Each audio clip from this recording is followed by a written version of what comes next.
Republic Act Number 9512, or the National Awareness and Education Act of 2008, an act to promote environmental awareness through environmental education and for other purposes. In this presentation, we are going to tackle about what RA 9512 is all about, starting with what I have mentioned earlier, which was the title of the act. In Section 2, Declaration on Policy. So, this section highlights the commitment of the government to protect the people's right to a balanced and healthful ecology. It emphasizes the significant role of the youth in nation building and how education is key to fostering patriotism, accelerating social progress, and promoting total human liberation and development. So, the law underscores the importance of raising national awareness about the role of natural resources in economic growth. It links environmental conservation and ecological balance to achieving sustained national development. So, in simpler terms, the government aims to ensure that the people, especially the youth, understand that protecting the environment is not just about nature, but is deeply connected to our country's economic stability and overall progress. Why does this law exist? This law exists to ensure that the government protects people's right to a balanced and healthful environment. It recognizes that education, particularly for the youth, plays a crucial role in achieving this goal. By raising awareness about environmental issues, the law connects environmental protection with economic growth and national development. In essence, it emphasizes that protecting the environment is not only vital for ecological balance, but also for fostering a sustainable future where economic stability and social progress go hand in hand. Section 3. The scope of environmental education. The Department of Education, or the DepEd, the Commission on Higher Education, the CHED, the Technical Education and Skills Development Authority, which is TESDA, the Department of Social Welfare and Development, which is the DSWD, in coordination with the Department of Environment and Natural Resources, such as the DENR, the Department of Science and Technology, which is the DOST, and other relevant agencies shall integrate environmental education in its school curricula at all levels, whether public or private, including in barangay daycare, preschool, non-formal, technical, vocational, professional level, indigenous learning, and other out-of-school youth courses or programs. Environmental education shall encompass environmental concepts and principles, environmental laws, the state of international and local environmental best practices, the threats of environmental degradation and its impact on human well-being, the responsibility of the citizenry to the environment, and the value of conservation, protection, and rehabilitation of natural resources and the environment in the context of sustainable development.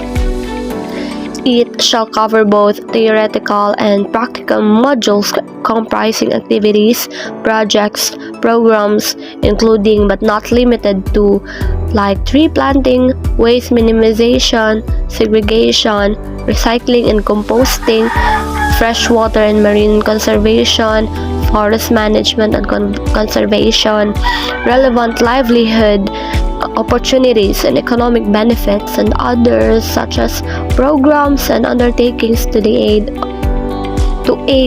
the implementation of different environmental protection law. The current state of the environment both locally and globally.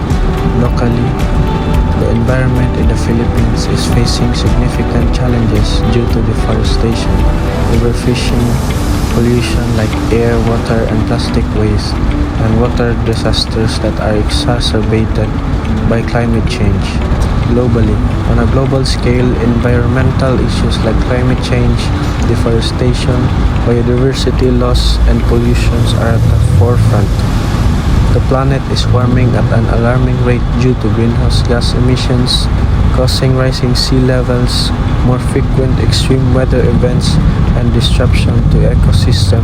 Good examples of environmental practice used in the Philippines.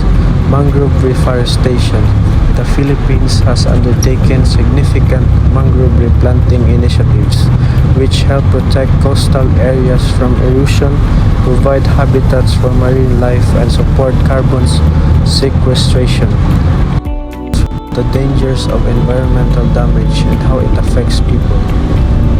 Health risk. Environment damage can directly harm human health.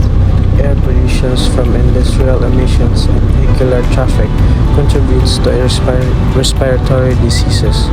Water pollution leads to waterborne diseases, and soil contamination can affect food safety. Everyone's responsibility to care for the environment.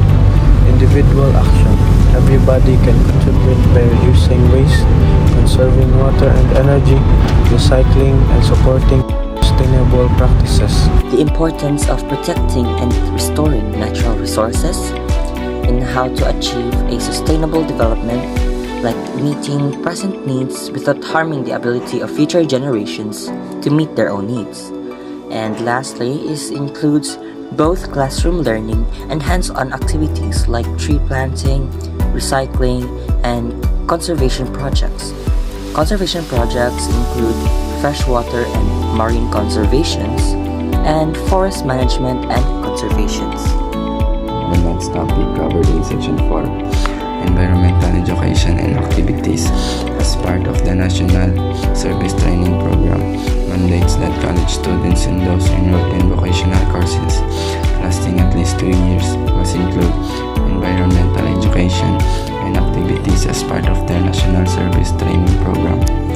This provision ensures students gain awareness of environmental issues and sustainability, participate in environmental initiatives such as tree planting, cleanup drives, waste segregation, and other ecological programs, develop a sense of responsibility and action toward environmental protection and conservation.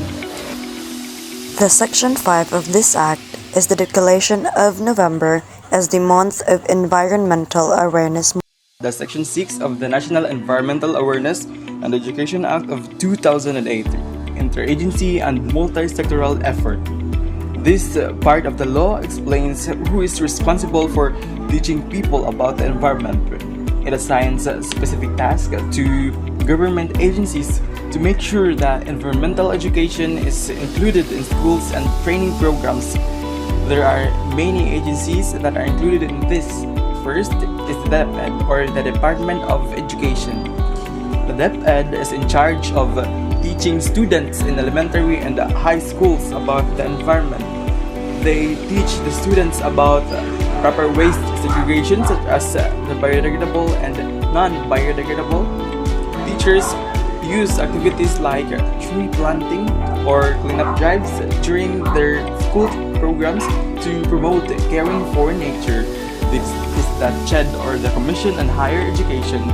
The CHED is the one who is responsible for colleges and universities. They ensure that students in the higher education learn about environmental issues and sustainable practices in their courses. Universities like here at CTU, we sometimes hold seminars about the environment and organize cleanup drives, teaching students the importance of sustainability and taking action to protect our surroundings. Third is the TESTA, or the Technical Education and Skills Development Authority. TESTA handles vocational schools and technical training programs. They teach workers and trainees how to apply environmentally friendly practices in their industries like farming or construction, how to use friendly materials like solar panels, or how to avoid wasting resources during building projects. Another government agency that is in charge is the DENR, or the Department of Environment and Natural Resources. They take the lead in providing information and updates on environmental issues. Next in line is the DOST, or Department of Science and Technology. They focus on providing scientific information and promote environment-friendly technologies. To what is the DSWD and its role. So, what is DSWD, by the way?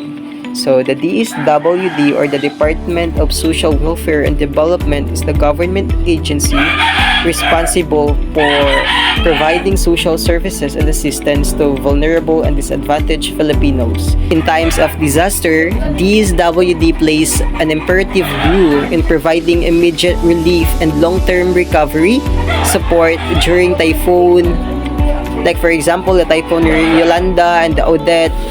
Local government also plays a crucial role in disseminating information to their constituents, to us, the people in the community, ensuring we are well informed about important community matters. Like this includes crucial information such as public health alerts, natural phenomena, community announcements, government initiatives, and emergency notifications. To effectively reach residents, local governments utilize a variety of channels, including official websites. So mostly by disseminating informations, the local government use variety of channels like official websites, social media, which is very important and useful nowadays, community meetings, traditional media, and physical postings.